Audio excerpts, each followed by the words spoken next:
Շատ կարևոր է արձանագրել, թե վերջին տարիներին ինչ է տեղի ունեցել Հայաստանում գիտության ոլորտի ֆինանսավորման հետ,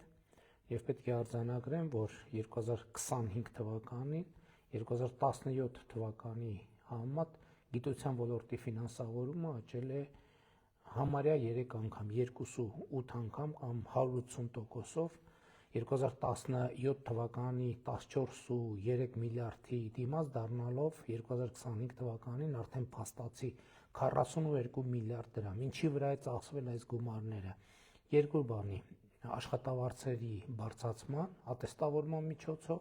եւ սարքավորումների ձեռքբերման։ Մի երկու ցուցանիշ եմ ուզում նախ աշխատավարձերի բարձրացման մասին կիսել, օրինակ լաբորանտ կամ ճարտարագետի աշխատավարձը 67000 նախկինի փոխարեն դարձել է 138000 դրամ, այսինքն կրկնակի աճել է։ Ավագ լաբորանտի աշխատավարձը 76000-ից դարձել է 179000 դրամ, կրկնակիից ավել աճել է։ Կրտսեր գիտաշխատողի աշխատավարձը 85000 դրամից դարձել է 210000 դրամ, կրկնակիից ավել աճել է։ Գիտաշխատողի աշխատավարձը, սրանք գիտական հաստատությունների տարբեր կարգավիճակներ են աշխատողների։ Գիտաշխատողի աշխատավարձը 90000 դրամից դարձել է 276000 դրամ, այսինքն եռապատկվել է։ Ավագ գիտաշխատողի աշխատավարձը 99000 դրամից դարձել է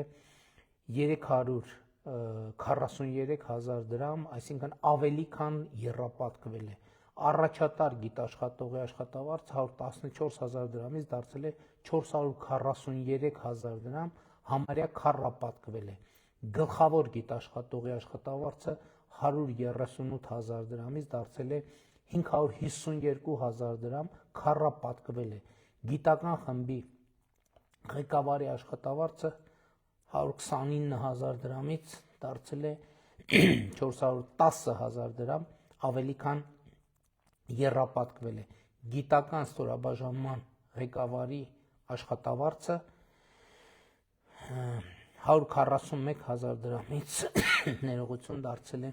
477000 դրամ, ավելի քան եռապատկվել է։ Շատ կարևոր է նաև արձանագրել, որ 2021-ից 25 թվականներին գրեթե 20 միլիարդ դրամ է տրամադրվել գիտական ոլորտի սարքավորումներ ձեռք բերելու համար, որոնք տրամադրվել են տարբեր գիտահետազոտական ինստիտուտների, բուհերի եւ այս ձեռքբերումների թագնոպսակը իհարկե Երևանի պետական համալսարանի համար պետական բյուջեի միջոցներով ձեռք բերված արհեստական բանականության կենտրոնն է, սուպեր համակարգիչը, որի համար պետական բյուջեից ծախսվել է շուրջ 3.7 միլիարդ դրամ։ Այսինքն սա այն աշխատանքներն էր ամենաերևացող, որոնք տեղի են ունեցել գիտության ոլորտում եւ հարկ եմ համարում կիսել ձեզ հետ, որովհետեւ համոզված եմ, որ շատերդ պարզապես չգիտեք դրա մասին, որովհետեւ շատերը չէ որ խոսում են սրա մասին։ Իհարկե լավ կլիներ որ խոսեին,